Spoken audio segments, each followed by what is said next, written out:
Welcome back again sa ating panibagong episode guys. Ngayong episode guys, dahil maganda yung pahuli natin sa previous episode pumunta ng Gakot Island, nag-decision ulit akong pumunta dito at eto medyo madilim pa, nagbiyahe na kami dahil hindi kami mag-overnight dito, balikan lang. At pagkarating nga namin dito sa isla, eto medyo maliwanag na, medyo mabagal kasi yung patakbo namin dito. Halos nag-isang oras din yung biyahe. Sa mga bago pa lang sa channel ko, mag-subscribe kayo para lagi kayong updated sa mga ganitong video na ilalabas ko. Maraming salamat po. At pagkalod ko dito ng spear gun, diretso na ako dito sa malalim na area pagkatapos ko mag-warm up dun sa mababaw.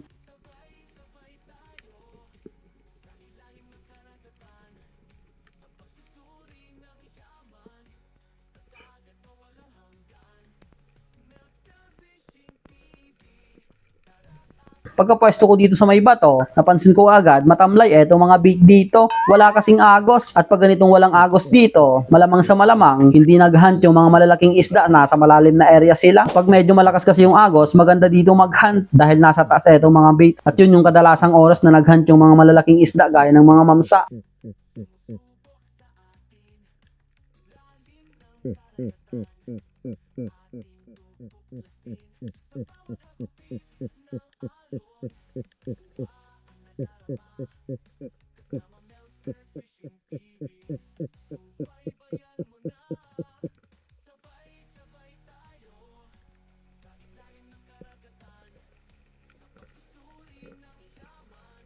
Sa pagbalik ko dito sa ilalim guys, ganun pa rin. Lumipat ako dito ng pwesto pero wala pa ring agos. Pero ganun talaga. Nandito na tayo sa isla kaya abang-abang na lang tayo kung anong mapapakita dito.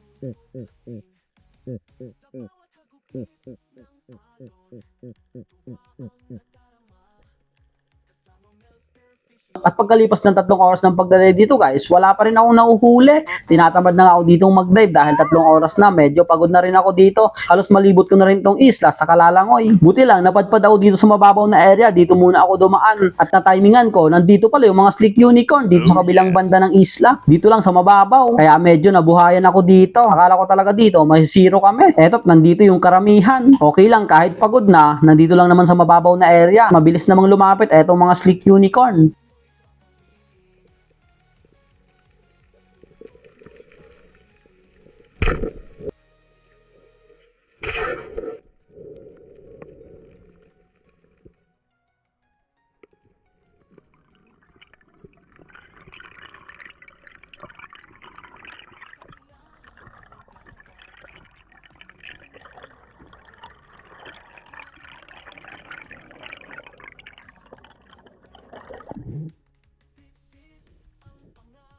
Kaya eto pa lang yung naging unang isda natin, yung pagdayong ito. Ganun talaga, pag wala kang tiyaga dito, wala ka talagang iuwing isda. At dahil medyo lumalakas na dito yung agos guys, kaya siguro nagpakita itong mga slick unicorn. Eto't binigay ko muna sa bangkero yung isda para hindi mabigat sa pag-dive natin ulit.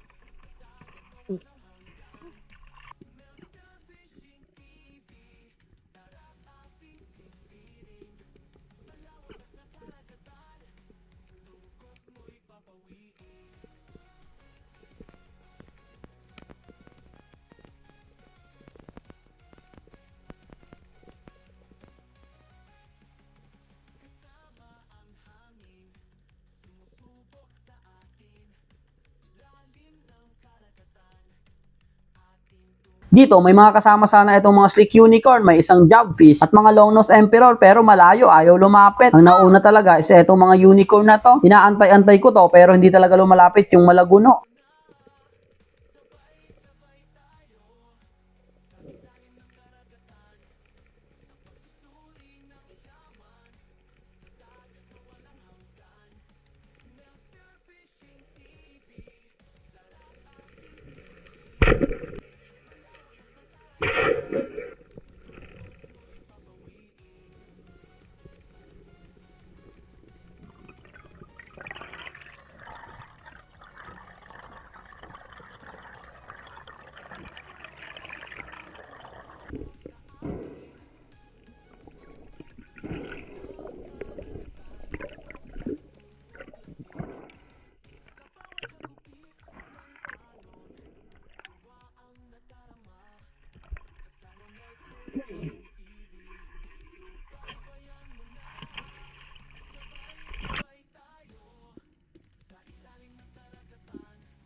Dahil nga medyo nakakalatan yung mga unicorn, eto't umurong na ako palalim. Hindi na kasi lumalapit dun sa mababaw na area, dun sa una nating nakuhaan sa kanila. Nandito na lang sila sa bandang malalim na. Pero okay pa rin kahit pagod na, is kayang-kaya pa namang mag-dive.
Dito guys, sa pagsisid na to, nakalimang unicorn na ako. Yung isang clip ng pagpana ko ng unicorn is nawala bigla. Habang nag-e-edit ako, hindi ko na nakita. Kaya dito sa dive na to, eto yung pang-anim na unicorn natin. At inaantay ko dito yung karamihan. Ang lumapit is mag-isa na lang. Napakatapang etong isang slick unicorn.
Sa pang-anim na slick unicorn guys, eto't nag-dive pa naman ako dito. Nagbabaka sakaling magpakita pa yung grupo. Nandito na nga ako sa malalim na area, eto't nandito na sa may buhangin. Hindi na kasi talaga lumalapit doon sa mababaw na area, yun sa unang nahulihan natin. Ganoon talaga dito. Mabubulabog talaga yung isda habang hinuhulihan mo, pero may mga time talaga na kahit makahuli ka ng marami, is lalapit pa talaga sila. Pag na-timingan mo, papahuli talaga itong mga isdang ito. Pero dito sa dive na to, is wala na talagang nagpakita. Hindi na nagpakita yung grupo. Kahit isa, wala na talagang lumapit. Akala ko itong mga pasugod sa akin, palapit sa akin, is mga slick unicorn. Yun pala, is mga ilak. Try ko pang patamaan na itong isa, ngunit mabilis yung galaw. Kaya pagkatapos din ito, umahon na rin kami, pagod na rin. Halos 4 na oras din yung pag-dive ko ngayong umagang ito. Pero wala talagang nagpakitang malaking isda. Buti na lang, nakita pa natin itong grupong slick unicorn dito sa mababaw na area. Nag-dive pa naman kami nung hapon guys, pero wala talagang nagpakita. So ayun guys, uwi na kami.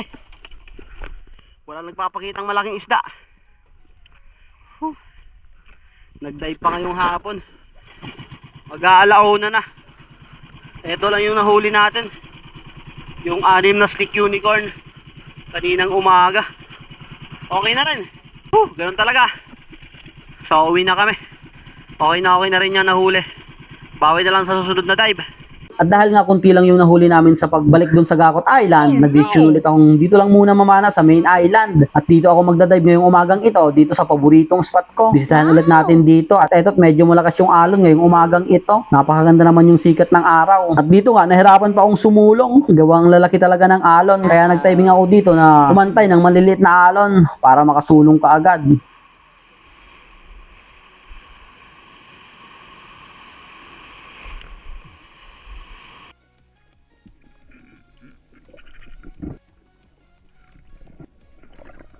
Pagkatapos ko dito makalod ng spear gun, eto naging unang drop ko. Eto yung palagi kong pinapestuhan dito sa paboritong spot natin pag nag-uunang dive tayo.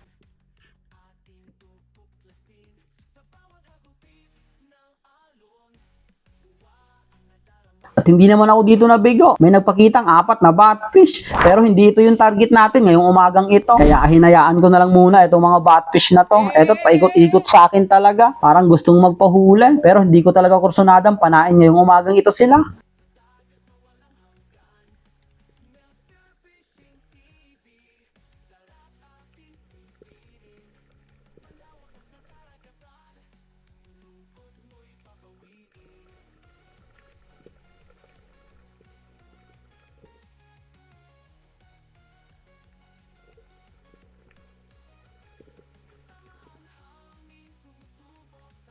Eto't pabalik-balik talaga itong mga batfish na. Kaya umangat na ako dito at pag-angat ko dito, may nag-aantay na palang blessing sa akin. Eto't grupo ng Barracuda. Buti na lang, napakaamo.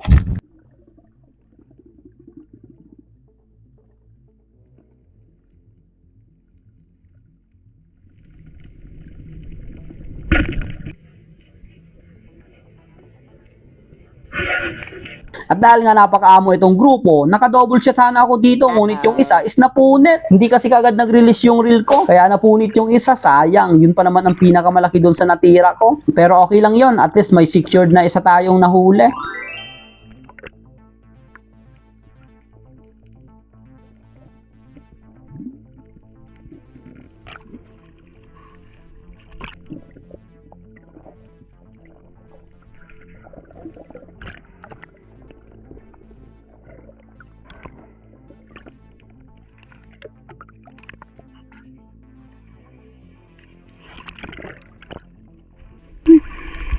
Thank you Lord, double shot ah. Double shot sana. Kaso lang sumawit sa reel yung line, hindi ka agad naka-release. Kaya napunit yung isa, sayang. Mas malaki sana yung isa. Grabe, okay na lang, thank you Lord. Unang isda natin. Sana matagdagan pa. Barracuda. Dito guys, habang nagdadive ako, pagtuhog ko ng Barracuda, ang talim kasi ng ipin, biglang naputol yung stringer ko, yung tali. Kaya hinawakan ko lang to at dito dali-dali akong nagdive dahil may nakita akong napakalaking pugita dito lang sa labas.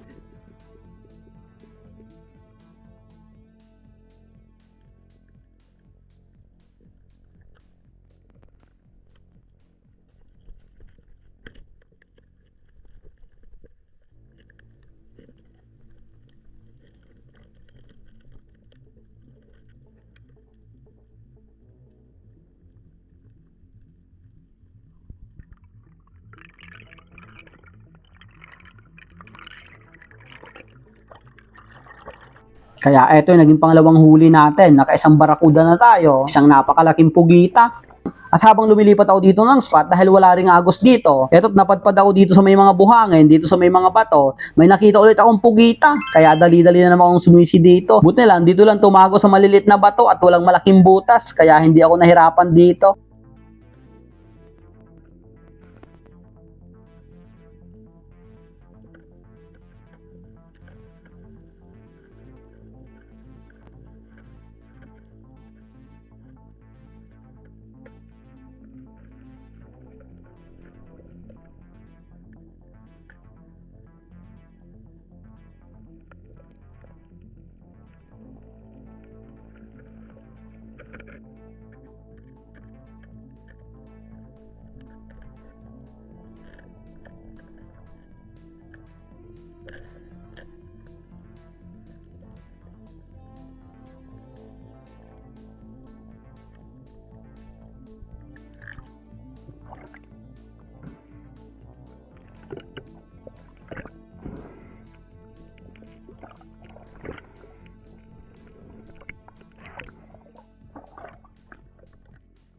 Dahil nga walang agos dito guys, nakarating na ako dito sa may pangpang. At ito yung kuweba na kung saan nakahuli na dito ako ng malaking mamsa. Kaya sinilip ko ito. At pag silip ko naman is wala talagang laman. Negative, walang laman.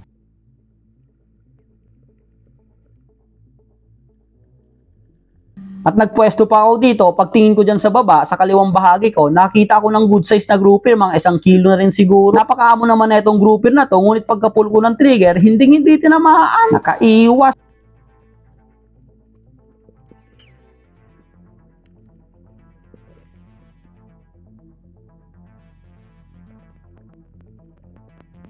Makalipas ng 2 oras ng pagdadive, eto pauwi na rin ako dahil wala talaga nagpapakitang isda. Maganda sana yung buena mano natin, yung mga barakuda. Akala ko masusundan ka agad pero wala na talagang nagpakita.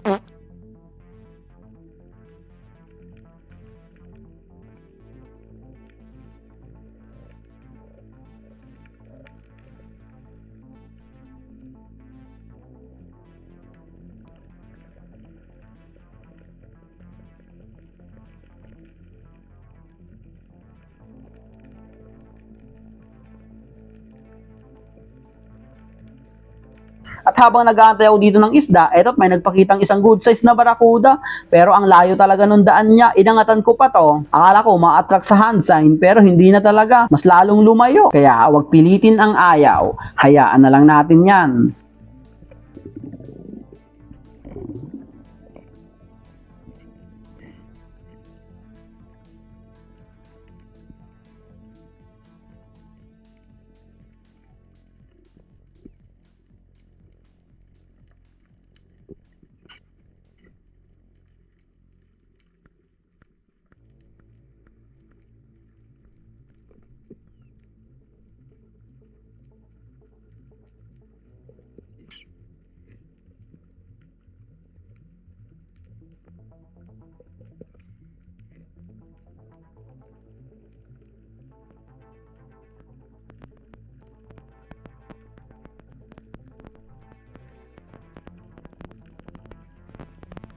Sa pangalawang pagsisid ko dito guys, dito sa pwesto mga Slender Unicorn, nagtaka ko dito, biglang nagpakita etong mga bait, ang dami. Kaya ang ginawa ko dito, dahil tanghali na to, nag-granting na lang ako, nag-fish call. Baka sakaling may dumaan na mga talakitok dyan sa malalim na area at ma-attract natin.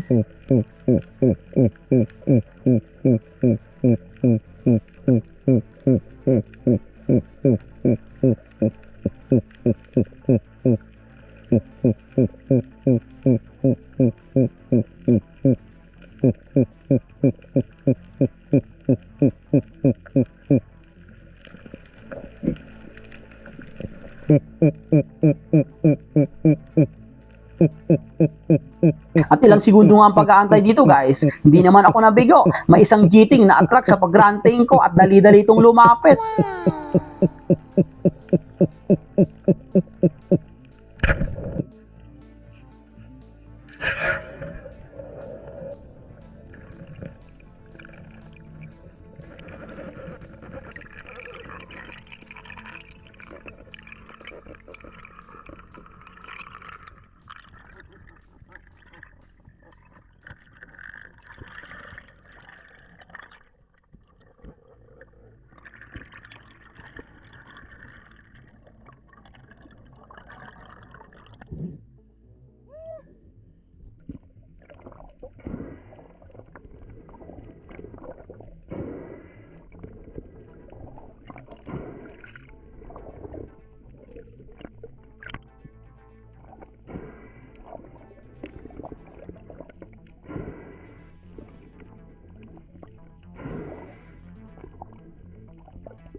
Thank you Lord.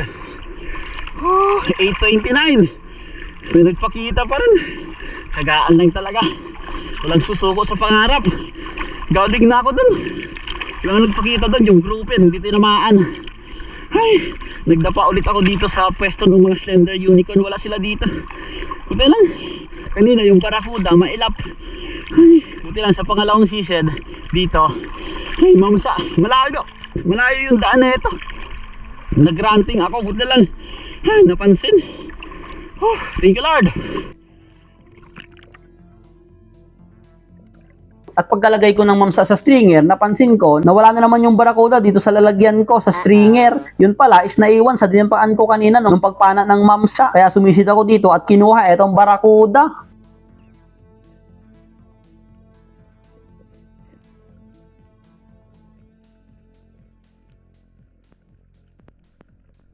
Nagdapa-dapa pa ako dito para magantay ng isda pero hindi pa sapat yung hangin kong inipon kaya agad din akong bumalik sa taas.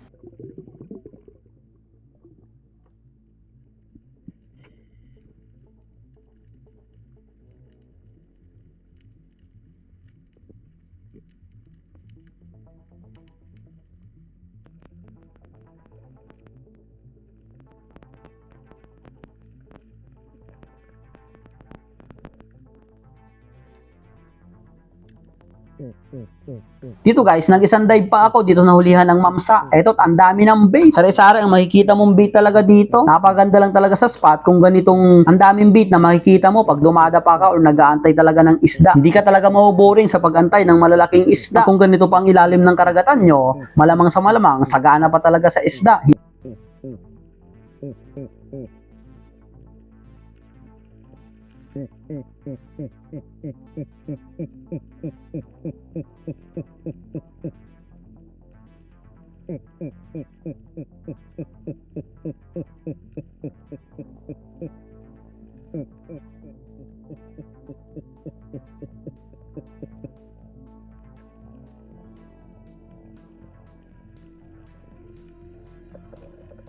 Nagantay pa naman ako dito pero wala na talagang nagpakita. Kaya pagkatapos din itong dive na to, umuwi na rin ako. Along the way pa uwi, bigla akong may naaninag dito sa biak na bato. Dito lang sa mababaw na area.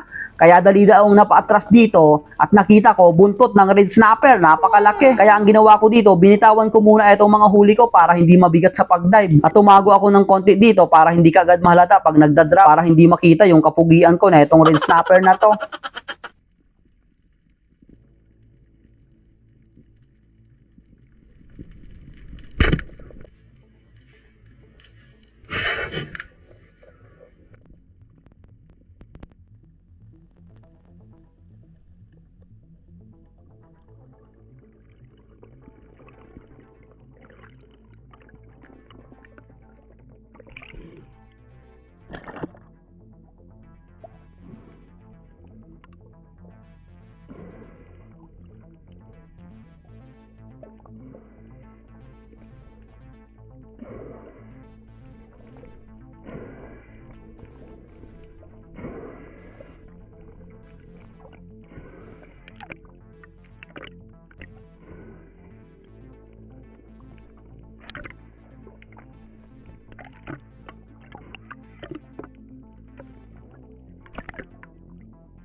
Thank you Lord. Pauwi na tayo. Swerte pa rin. Alas 10 na. Buti lang hindi umalis sa butas. Hindi ako napansin. Lagpas na ako. Palagpas na ako dun sa butas. Bumalik na lang ako. Tapos binitawan ko yung mga huli ko para maganda mag-dive. Buti lang nakatago yung ulo niya. Buenas pa rin. Thank you Lord. Napakalaking red snapper ulit. At dito guys, dahil nakakaramdam na talaga ng pagod etong pa ako sa kakapadyak, eto't may nagpakita pa isang manta ray, ang laking manta ray. Kaya kinuha ko na rin yung binitawan kong mga huli. At pagkatapos din neto, umuwi na rin ako at nalobat na rin yung camera ko, yung pag-ahon ko. Shoutout nga pala kay Nexon Exxon, Alexander Sidilia, Mark Cerbeto, Romeo Alcones, Alcones Family, Jomar Ibora, Romil Nabaret, Nonoy Family, Romeo Jacinto Ares at Edwin, Maylisa Fair Fernando Jr., Ame Friend, Ronnie Borja, Johnny Heistin, Jeffrey Mingo, Romblons for Fishing Hunter, Piderick Tirado, Rinaldo Mahilom, Patrick Pahalya, Romulo Ratuccio, Kayadong Family, Glenn Siludo, Liberto Macaranas, Jason Alejo, Leopoldo Orsal, Kasumpang Family, Boots, Ellen May, Maya Ochel, Agustin Elisis Kasumpang, Ronald Imbodo, Eduardo Yuson, Socrates Guarin, Sandugo OFW, Mau Mau, Simburio Family, Jonalyn Galban, Randy Argel Palpaltok, Armando Suaverdes, Linisa V, Mikael Maramara, Alan Tingala, Edison Abac, Nelson Panturas, Runilio Babanto, Gary Garcia, Paulmar Caroro, Hagunoy Family, Ibla Morisa, Celso Ilisan, Verle Banyares, Jacob Lagamon, Lumagdang Family, Nene, Felix Jr., J. Ford, Jason, Kent Jos, John Calib, Rodolfo Canturia, Ani Rosal, Hanford de San Jose, Mark Cerveto, Richard Gusar, Batarina Family, Danilo Adalem, Chad Prince Adalem, Andy Boy, Pedraza Family, Ken Lopez, Mario Permejo, Francis Cal Mamawag, Rolly Ruiz, Alan Tolentino, Francis Martos, Antone Fadera, Rafael Recto, Picasso Family, Arfa Family, Manres, Malu Jane Suaran, Aljibar, Delphon Family, Jonathan Binavides Igarat, Noel Grigo, Ariel Daa Elihido, Atina Family, Julito Cuesta, Armando Gonzaga, Celos Family, Jonathan Adami, Tony Saarinas, Marlon Hamisola, Teo Bong, Jobber Channel, Jonathan Mikabalo, Lorenzo Panganiban. Maraming salamat po sa inyong lahat. Hey guys, pagod. Halos mag-aabat na oras yung dive. Madalang yung pahuli natin. Total nakabawi tayo nung patanghali na.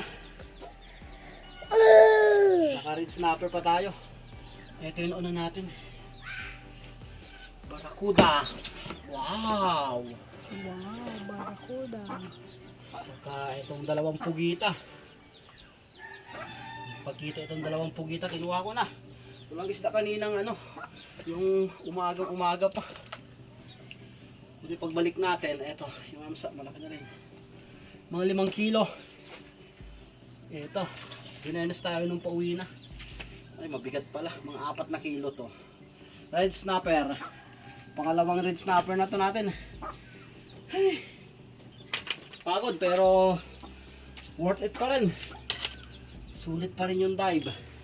May nagpakita pa rin kahit tanghali na. So yun guys, benta ulit tayo ng isda para may konsumo. Ito, pinuli natin isda, mga 4 na kilo. Yun, sobra nga. 4.5, sobrang 5 kilo to. Ay, 4 lang din. Pero okay na rin. Goods na. Magli 5 kilo na. 4.8. 2 kilo to. Higit. Sayang yung isa na punit. Nagla kasi yung ito. Ayan. 2.8. Itong pugitan natin. 2.4. Ayos na rin. Halos 15 kilos. Ayos na rin. So hanap na lang ako ng buyer niyan. Yung mga bibili. Para may kita ngayong araw na ito. Okay na rin. Worth it pa rin. So ito yun guys, tapos ko nung ibenta yung mga isda. So binenta ko lahat, pati yung pugita. Ito yung kita ko ngayong araw na ito. Ayan.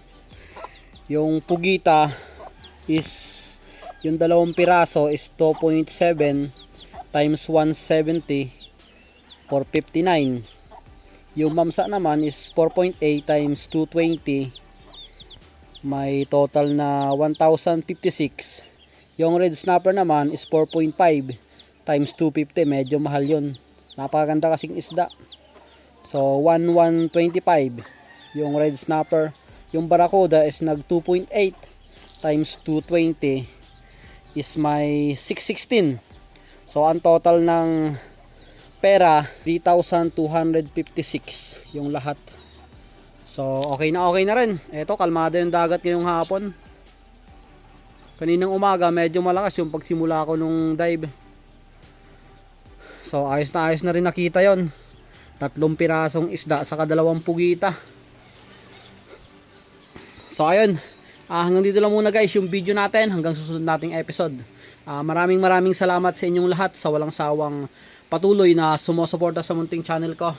God bless you all po. See you on the next episode.